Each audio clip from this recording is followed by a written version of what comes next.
most sustained success in the NFL in Jordan Love. Okay. So you're planning for the future. Makes sense to take a quarterback that you're going to have sit behind Aaron Rodgers. 2 years, he'll be the one to take over when Aaron Rodgers is ready to retire to State Farm completely. Right? You get this guy in the 4th round, this quarterback. Except they took him in the first fucking round. Now, Jordan Love is first-round talent. It's not an issue with the guy they took. It's an issue with position. All right. Instead of getting your star franchise quarterback, who's still got at least a couple years left in the tank, you Brett Favre his ass, and you draft a quarterback in the first round. And then... I don't even think Aaron Rodgers was taken in the first. Wasn't he taken like the 4th or something? Yeah. So it's even worse. Yep. Unless the only thing that I could see is if after the draft, Aaron, the head coach of the Packers is like, well, we wanted Aaron to pick a quarterback that he thinks could really succeed, and he said the guy was Jordan Love, and we had to take him in the first round or else we weren't going to get him. And then they have Aaron Rodgers explain why he chose Jordan Love to be a successor. That would be... Instead, Aaron Rodgers is like, I still think I've got like 4 to 5 years left at least. Yeah. Yep. And then, your running back has a fucking breakout year and is establishing himself as a bona fide star running back, correct? Aaron Jones? Yeah, and Jamal Williams. They're both good running backs. You got a good running back corps. And Jamal is especially good as a blocker. Aaron Jones had to work on that and was improving, but was the better runner. But they could both run the ball pretty damn well. Yeah, yep. So their running back core is set. You just really need to get a receiver for Aaron Rodgers, right? Fuck you all. We're taking A.J. Dillon. So you go 2 rounds and draft 2 positions you don't need while ignoring the 1 position you do need. All right? And then 3rd round. This is where you got to draft a wide receiver. Right? Because now, 10 of them are off the board in the first 2 rounds. But they draft a tight end, and not even the best tight end available, Josiah DeGuara. The kid from Cincy is going to be a freak. He's so good. Really, really, really like what he can do. But you have other needs. Why the fuck are you taking him in the 3rd round? And then... 5th round, Kamal Martin, linebacker from Minnesota. 6th round, John Runyon, guard from Michigan. 6th round, Jake Hansen, center from Oregon. 6th round, Simon of course, Stepaniak, guard from Indiana. Round 7, Vernon Scott, safety from TCU. Round 7, Jonathan Garvin, defensive end from Miami. What position did they neglect? Sounds like it might have been wide receiver. They neglected wide receiver in a draft where any of the 32 teams, could have realistically drafted 3 wide receivers. I don't know. I don't know why. What the fuck they were thinking. Yeah, as you said, DeGuara looks like he's a decent receiving tight end. Dude, he's going to be a fucking stud. Runner. He's going to be so good. But the Love pick is just mind-boggling. I do love the Runyon pick. Steal in the 6th round. Great pick. Yeah. A.J. Dillon, I gotta think it's because Aaron Jones' contract is running out, I think, at the end of this year or next year. But you should be entirely in win-now mode if you're the Green Bay Packers. You've got one of the best quarterbacks in the league, and you made it to the NFC Championship You were lost like a because- defensive stop and a strong wide receiver away from winning. Right. Like, or you know, a tight end. So I don't hate the tight end pick. It's just mind-boggling that they take Love there, and then they waste. Well, not waste, but that's a lot of draft capital for A.J. Dillon, who's really just a power back. You've already got Aaron Jones this season. Worry about replacing him next season. Again, win now.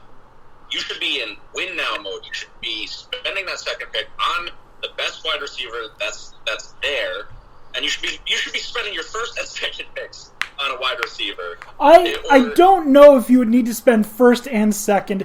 If you don't draft one in the first round, you definitely need one in the second. It would have been better than this fucking bullshit. I mean, I could justify A.J. Dillon if they drafted K.J. Hamler, Jalen Reagor. Like, guys that would still be available. Chase Claypool. Like, if they drafted a wide receiver and then went A.J. Dillon, I'd still be a little confused, but it makes way more sense that you're trying to put shit around Aaron Rodgers that is going to complement what he does. All right? And A.J. Dillon's a good running back.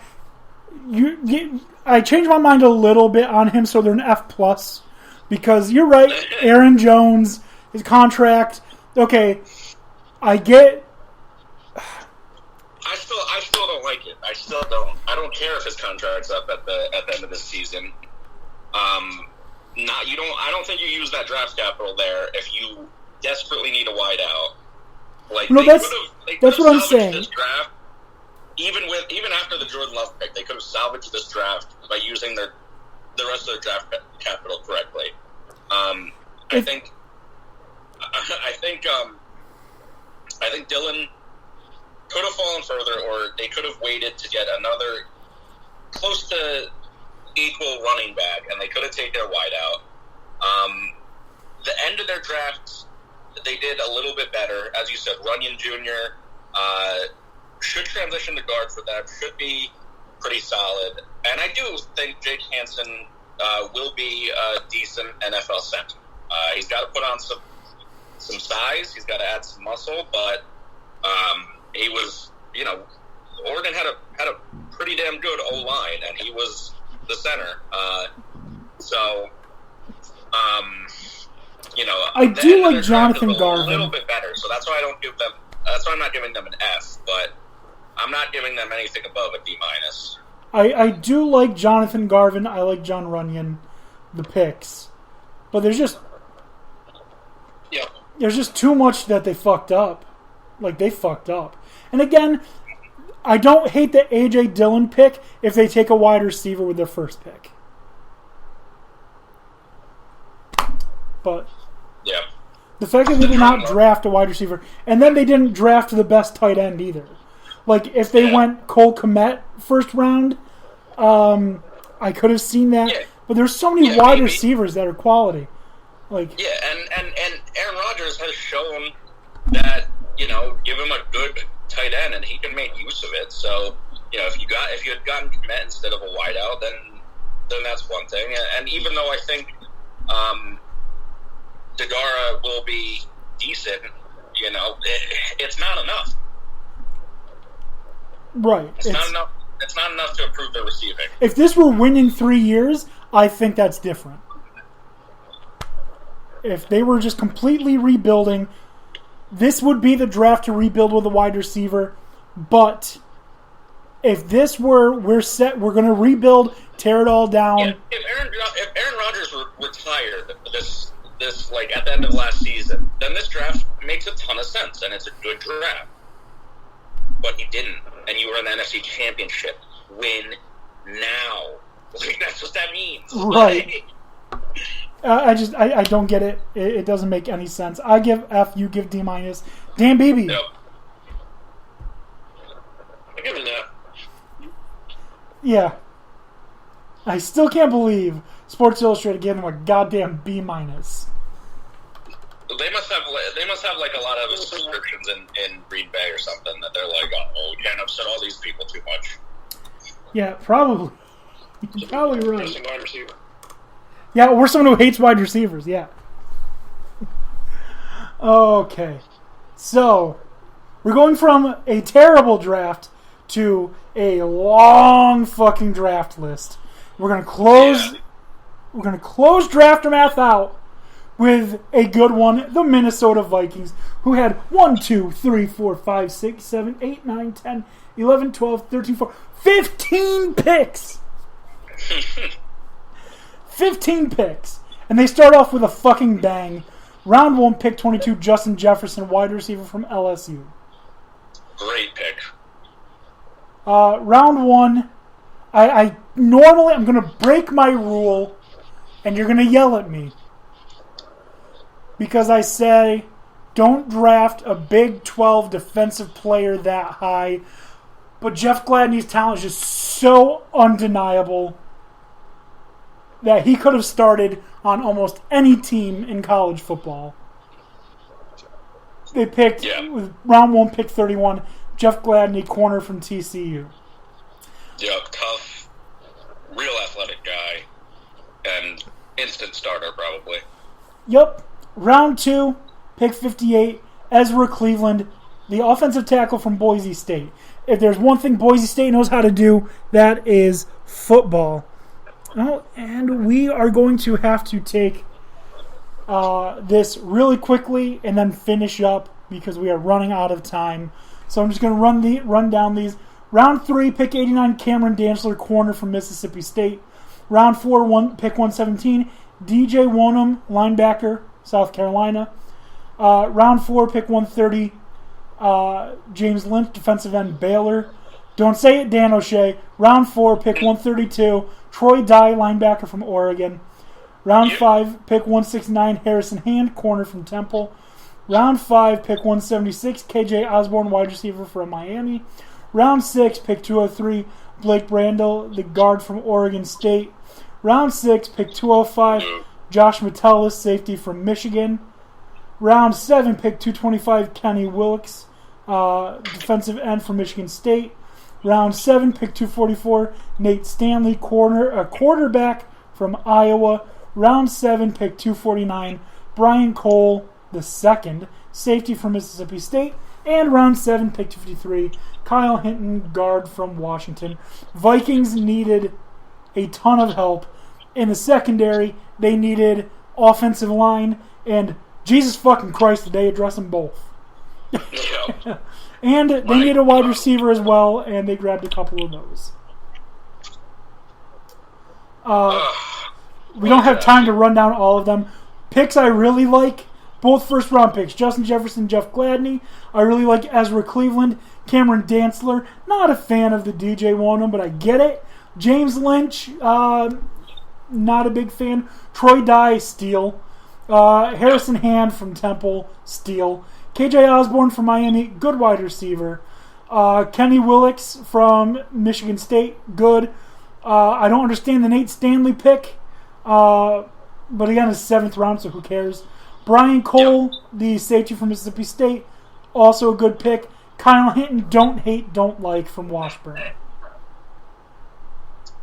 Yeah, they really just hit it out of the park on this. Like, there's a couple picks where you're like, but overall, just a slam dunk. They really waited for their players to drop. They didn't really reach on anybody that hard. They waited to take their more dart throwy guys real late, which I love. The thing I like the most about their draft is that they got Justin Jefferson, and the Eagles fucking passed on him right before. and took Jalen Reagor. Yep, they made a nice trade. Got rid of Steven Diggs, who was unhappy with them. Made a good trade for both teams with the Buffalo Bills. Yeah, now he's going to be unhappy in Buffalo right away with a great wideout. Like, it's just a great draft. And another funny thing, Justin Jefferson destroyed Trevon Diggs in college. It was like destroyed him. Yeah. So it's like fuck Diggs, and we're going to take the guy that fucked the other Diggs. Yep. You gotta love it. Anyways, yeah, great draft. Solid A for them.